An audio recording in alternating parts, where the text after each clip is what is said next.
Time అయితే ఈరోజు అసలు బాగలేదనమాట మనకి. డీజిల్ కొట్టిన వెంటనే కార్ అయితే స్టార్ట్ చేయకూడదు.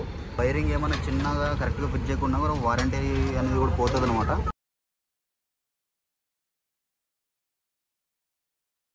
ఓవర్స్ అవుతుంది అనమాట. కొనేకి వచ్చి కార్ బయటికి తీసి ఫుల్ ట్యాంక్ చేయించుకున్నామని చెప్పి పెట్రోల్ బంక్ అయితే వచ్చిన. పెట్రోల్ బంక్ వచ్చి చూస్తే పెట్రోల్ బంక్లో 2 ప్లగ్స్ ఉంటాయి కదా, పెట్రోల్ అండ్ డీజిల్. పెట్రోల్ అని చెప్పిన, పెట్రోల్ ప్లగ్ అక్కడే ఉంది, డీజిల్ ప్లగ్ లేదు. షాక్ అయిపోయి నేను బయటకు చూస్తే డీజిల్ పడుతున్నాను అనమాట. ఇమీడియట్గా ఆపమని చెప్పేసి ఇప్పుడు మొత్తం అంతా బయటకు చూపిస్తున్నాం. దాదాపు ఒక 1000 రూపీస్ అయితే పెట్రోల్ అయితే మొత్తం అంతా దాంట్లో పట్టిస్తున్నాడు. సో మళ్ళీ ఇప్పుడు అంతా ఇంజన్ ట్యాంక్ అంతా తీసేసి రీఫ్యూల్ చేస్తున్నాడు మొత్తం అంతా. Time back.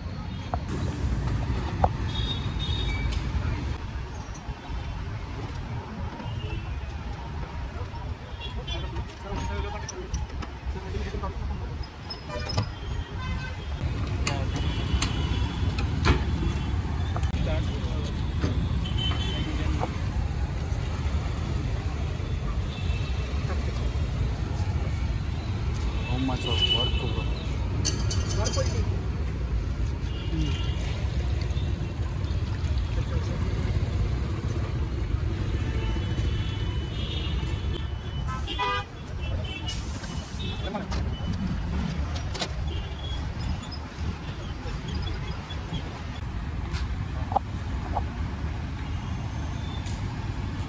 అండ్ ఇంకొకటి ఏంటంటే పార్క్ చేసి వెళ్ళాను కదా, దాదాపు ఒక 20 days అయింది. వచ్చి చూస్తే చిన్న స్క్రాచ్ అయితే పడింది అనమాట. ఇక్కడ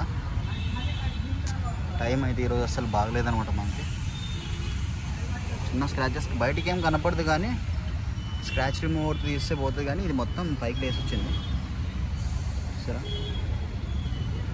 వెనకాల రిఫ్లెక్టర్ ఉంటుంది కదా అక్కడ. కారు కొని దాదాపు ఒక 1.5 month అయితే అవుతుంది అనమాట. 1.5 monthకి ఎన్ని ప్రాబ్లమ్స్ వస్తాయని అంటే అనుకోరండి. సో పెట్రోల్ కార్లో డీజిల్ కొట్టించడం వల్ల పెద్ద ప్రాబ్లమ్స్ అయితే ఏముండవు. ఎప్పటి వరకు అంటే డీజిల్ కొట్టిన వెంటనే కార్ అయితే స్టార్ట్ చేయకూడదు.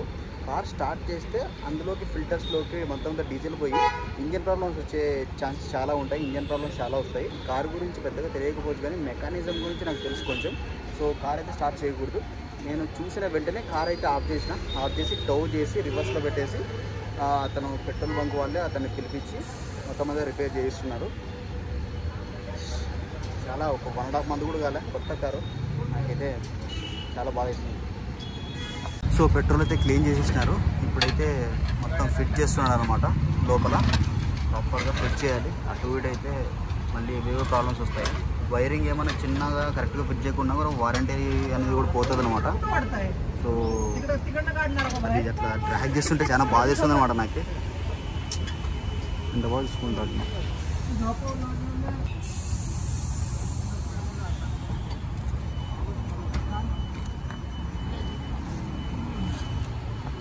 సో భయం వేసి మా ఫ్రెండ్స్ కూడా పిలిచేసాను అనమాట. ఏమవుతుందో అంటే బైక్ గురించి నాకు చాలా బాగా తెలుసు, కానీ కార్ గురించి నాకు అంత పెద్దగా తెలియదు. మా ఫ్రెండ్స్ చెప్పేసి ఏం లేదు, జస్ట్ ఒకనే అది మొత్తం క్లీన్ చేసేస్తే ఇదైపోతుంది అని చెప్పినారు. సో పెట్రోల్ బంక్ వాళ్ళు అయితే వీడియో షూట్ చేయొద్దు, పేరు చెడిపోతుంది అది ఇది అన్నారు. ఏం కాదు, ఏమవుతుంది అర్థం చేసుకుంటాం. నేనైతే అప్లోడ్ చేస్తాను వీడియో.